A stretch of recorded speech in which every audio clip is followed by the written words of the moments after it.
தாரா என்பது கேள்விகள் கேட்க விரும்பும் ஆர்வமுள்ள ஒரு சிறுமி. ஒரு வெயிலான காலை அவள் கிராம வனத்துக்குள் சென்று ஒளிரும் இலைகளுடன் ஒரு பெரிய பழைய மரத்தை கண்டாள். அவளுக்கு பெரும் அதிசயமாக அந்த மரம் பேசத் தொடங்கியது. "வணக்கம் தாரா" என்றது மரம் மென்மையாக. "நீ எதையும் கற்றுக்கொள்ள விரும்பினால் என்னிடம் கேள்." தாராவின் கண்கள் பிரகாசித்தன. "மூலிகைகள் எப்படி வளர்கின்றன?" மரம் புன்னகைத்தது.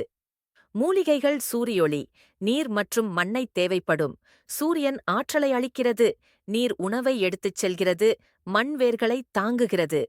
"அருமை!" என்றாள் தாரா. "நட்சத்திரங்கள் பற்றி என்ன?"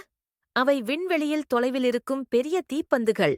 பூமியின் காற்று நகர்வால் அவை மின்னுகின்றன" என்று மரம் விளக்கியது.